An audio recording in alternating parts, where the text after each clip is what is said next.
Throughout time, there are those whose great feats have earned them a place in the annals of history. Join me today as we follow a small group of dwarves at the precipice of a new age, the Age of Myth.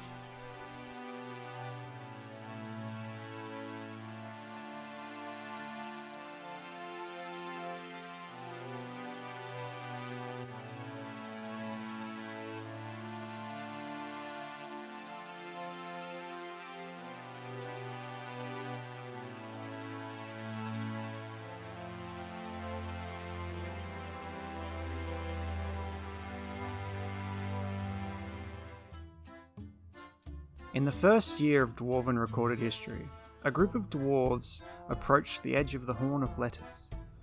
They gather in discussion as one dwarf presents a plan. This dwarf is Fikod Sweltertongs. Fikod is an adept negotiator, judge of intent, pacifier, conversationalist, and of course, a dabbling comedian.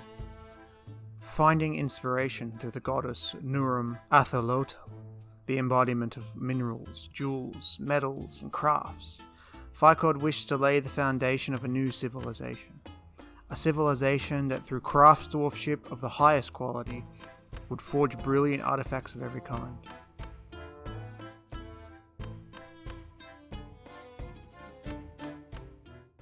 Fikod's words stirred the hearts of the dwarves, and they rallied under one banner, that of the Rosy Flickering Shield.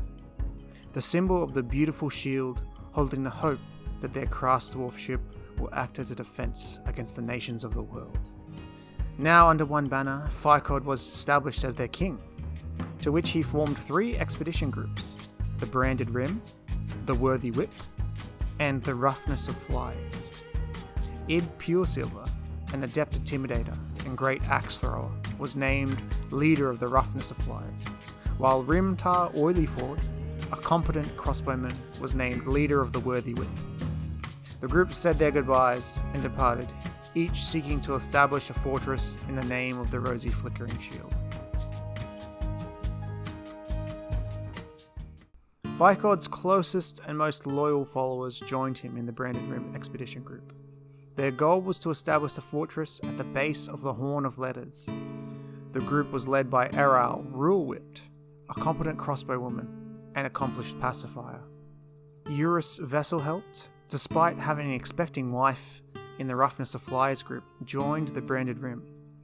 Eurus was a competent hammer dwarf and the most skilled combatant of the Branded Rim. Finally, Tun Spokengravel rounded out the group. Tun, the strong silent type, was known for being a great intimidator and competent mace dwarf. He carried with him a shield crafted in the likeness of their civilization. Fikod, Errol, Tun, and Eurus journeyed through the surrounding forests, taking what materials they could, all to assist in their construction of the new fortress. But with each felled tree, there were whispers that followed, an unsettling omen that stayed with them until they reached their destination. Clear from the forests and trees, there lied their new quarry, a place where they could truly strike the earth.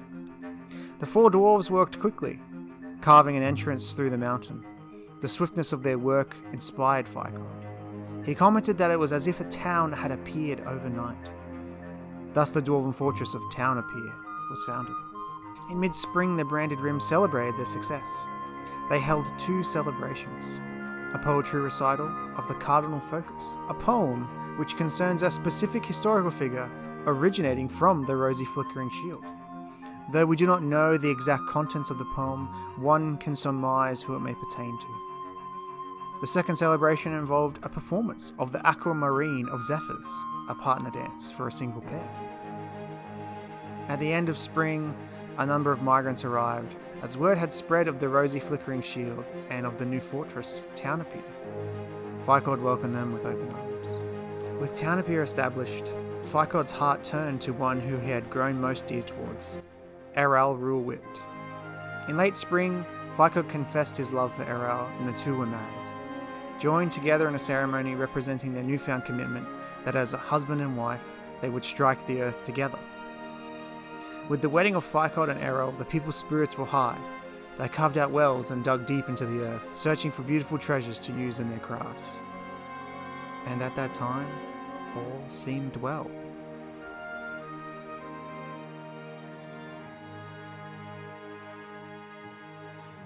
but they are creatures who lurk below.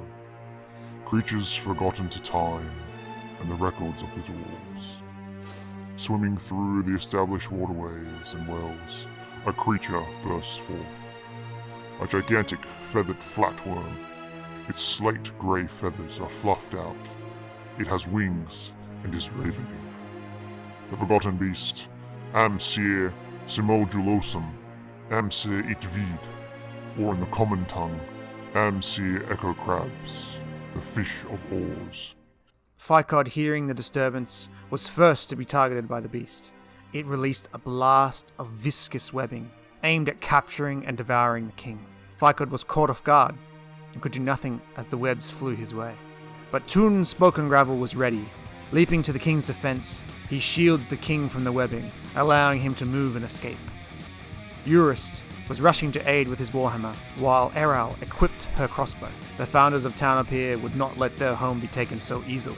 Eral lands a few good shots, aiming for the eyes of the creature, and drawing the attention away from Toon. Amsir, using its wriggling body, snaps its tail, and cracks a blow across Eral's forehead, causing her to drop her crossbow. Leaping from the creature's blind spot, Eurus lands a remarkable blow, damaging its eye. Eurus, now contending with the beast, leaps backwards, allowing for Fikod to scoop Eral off the stone floor. The two embrace as blood trickles down Eral's cheek. A welling rage fills Fikod as he charges the beast with naught but his fists, delivering a powerful blow to the creature's mouth, causing it to return to the air. Unbeknownst to the creature, Toon had leapt upon its back as it writhed from Fikod's punch. Amsir crashed into the roof, causing stone and stalagmites to fall to the ground. Pulling himself to the front of the creature, Toon thrusts his mace into the already open wound caused by Eurist, completely blinding the eye of Amsir before being shaken off him.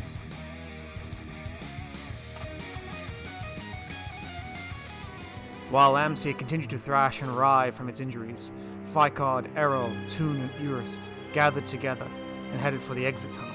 Amsir, using its wings to fly down, began blocking the way, the creature releasing its viscous webs to seal the exit. Amsir now stood between them and their escape. For a moment, Fikod, Eral, Toon, and Eurist watch as their home they had worked so hard to create crumbled around them. They steel themselves for one final assault, knowing that if they succeed, Townapir will remain their home. But if they fail, it will become their tomb.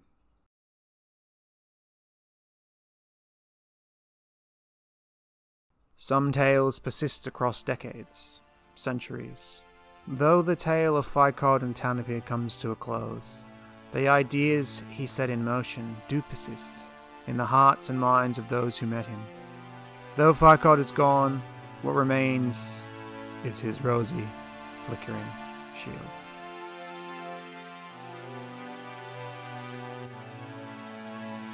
Thank you for watching. This video took me at least a year to complete. I had read the story in Legends mode, I want to say July 2020, and knew it was something I wanted to work towards creating. I want to thank my wife for supporting me in the whole process. She has probably heard the story like 100 times now, but was always willing to offer me feedback and advice. I also want to thank my friend Dan, the Golden Knight, for always being excited when I showed him progress on the drawings. Also, I want to thank Krugsmash, the king of Dwarf Fortress content, for inspiring me to get back into my art and for generally making the best stuff on YouTube. Also got to thank Bay12 Games, Toady1, for creating such an in-depth game where the stories literally write themselves. This video would have been done so much quicker if I actually had any discipline, but I lost motivation like right at the end. I want to say my art's improved since I've completed these drawings, like months ago, but I honestly don't know.